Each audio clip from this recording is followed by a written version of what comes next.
Hello and welcome back to my winter cabin. Hope you've been enjoying all the recipes that have been coming out of the cabin over the last couple of weeks.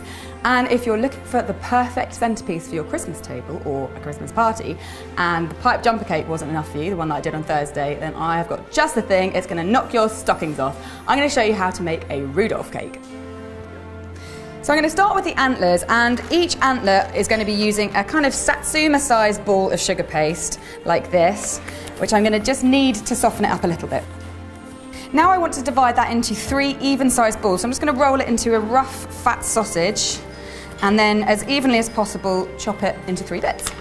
Now each of these need to be rolled into another sausage, but kind of tapering, so slightly thinner at one end than the other. Now to make the antler shape, I'm going to start by lining my little sausages up next to each other. Starting with the middle one, lay it over the right-hand side one, about halfway up at a slight angle.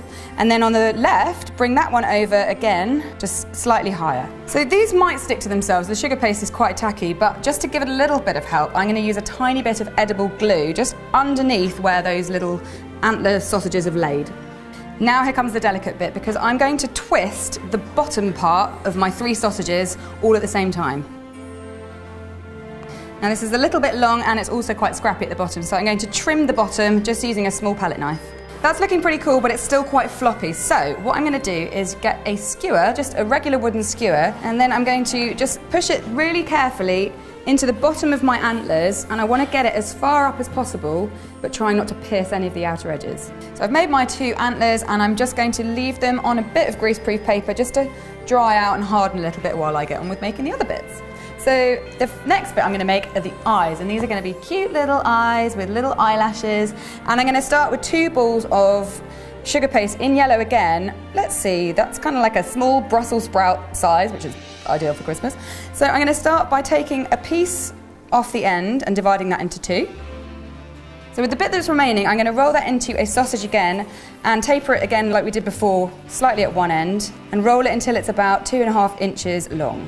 Now for each eye, just gently with your thumb and forefinger of both hands, just shape it until it resembles an eye. Right, that's looking pretty good. So now, with the 2 little pea-sized blobs which I pulled off at the beginning, I'm going to roll these into pointy little sausages again, and these are going to form the kind of flick of the eyelash. So now I'm just going to stick these onto the pointy end of my eyelashes and hold them into place with a bit of glue.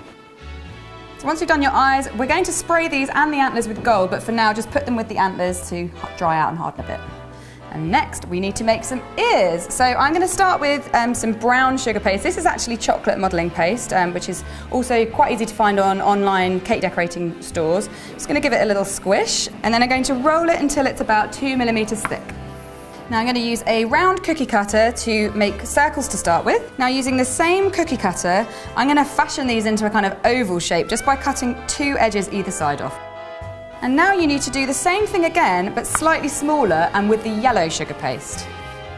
So now we've got our outer bit of it and our inner bit of it, and we need to get them together. So I'm going to use edible glue again. I'm just going to paint the back of the yellow bit and stick it onto the brown bit. They're looking a little bit flat, so we're going to give them a bit of shape. So pick them up one at a time, and starting with the pointy side, give it a little pinch. And just to help that pinch stick together, I'm just going to pop a tiny little bit of glue and just give it one last pinch.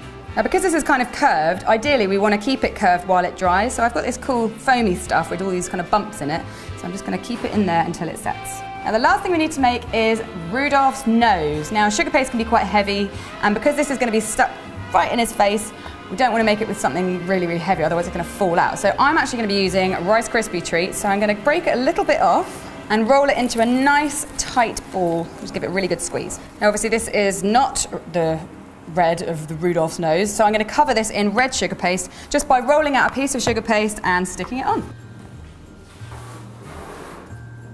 So once you've covered your Rice Krispie ball, just smooth out any creases, and now we need to put a stick in the end of that, so just using a shorter piece of skewer, just put it in the bottom.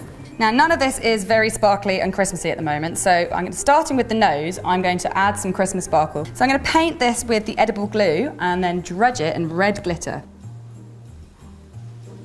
So that's my nose done. Now I need to work on the ears, and they're going to be gold inside. So I've got some vodka here, and I'm going to use that to dissolve some gold luster dust, which I'm then going to use to carefully paint the yellow bit of my ears. It's just the antlers and the eyes that remain, and you can do the same thing with them, but I am actually going to take the easy way out and use a gold spray, and you can get these online. They're really cool. Give it a shake and spray away.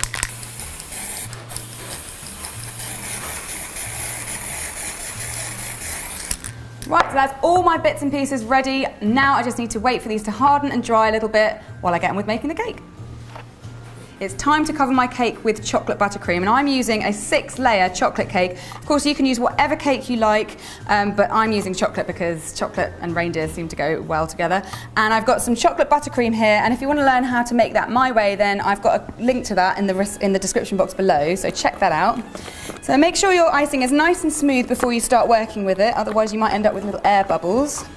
So I've already crumb coated this cake, as you can see. I've done crumb coating quite a lot in various cake recipes, so go and check out my other big cake videos because there'll be loads of stuff about crumb coating in there. But at this point you want to put kind of quite a generous amount of icing because you'll smooth it out later anyway.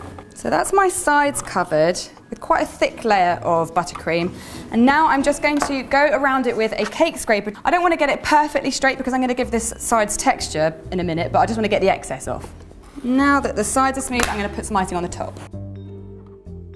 Now before I add the texture on the sides, I'm just going to neaten up these corners a little bit. And then using this palette knife, I'm going to start working on the sides, and it's really simple, this technique. You just kind of spin and dab with the end of your palette knife just to create little small shallow divots. So now we can get on with putting our cool decorations that we made in earlier. Now before I put the ears in, I'm going to give it a little bit of reindeer hair, because obviously reindeers have hair. So I have some chocolate buttercream in a piping bag with a star nozzle. I'm going to give it a few little whippy blobs on the top of the head and slightly on the front as well. And now the ears can be put in onto those little blobs. And of course the pièce de résistance is Rudolph's red sparkly nose, so that is very important. It goes in the middle. Now he's looking pretty cute, I think you'll agree, but I'm just going to finish him off by giving him a little wreath around the bottom, just with some green buttercream and some red sugar paste berries. And Rudolph is finally finished, and he looks so cute with his sparkly antlers and his little red nose. So don't forget there'll be loads of extra videos this month because it's Christmas, so make sure you subscribe to my channel and click on the little notification bell so you don't miss anything, and I'll see you next time. Bye!